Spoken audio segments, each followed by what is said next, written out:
For section 6.3, so we're basically wants to compare the different interest rate.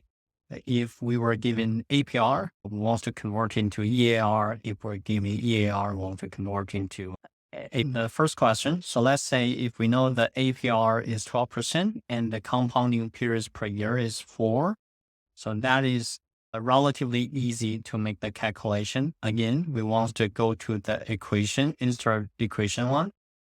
And what we want to choose is we call FFECD and click OK. So we have two things to enter. The first thing is nominal rate. The other one is the number of period, which is exactly what were given to us. So the first one is E11, which is APR. Number of periods will be 4. That'll be easy for us to make the calculation. If we click OK, so that'll be 12.55%.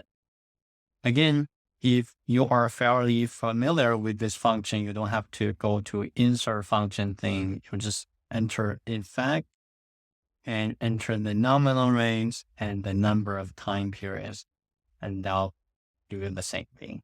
All right.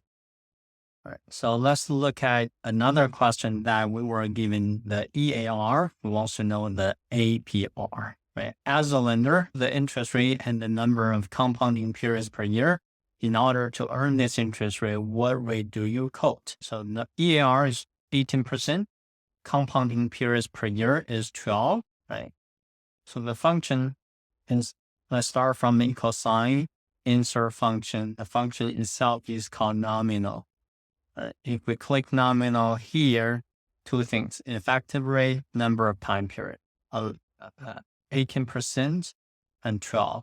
And that's it. If we click OK, that will give us 16.67%. Again, you can, if you're familiar with this function already, so we can always just have nominal and effective rate, comma, 12, and that will give us 16% as well. One last question for this one is, what if we have this, what we call the continuous compounding, right? For a continuous compounding, it could be a little bit tricky.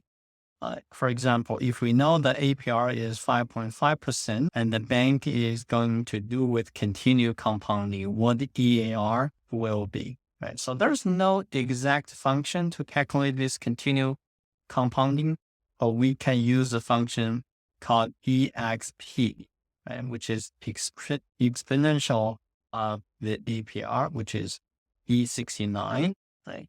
And then we have to use this -1. Right, so then we'll get the EAR 5.65%.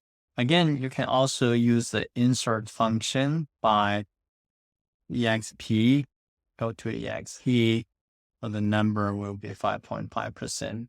Because this is not a specific equation for time value money, so that's why we have to -1 with this one. So look at these. This is about 5.5%. All right, that's for section 6.3.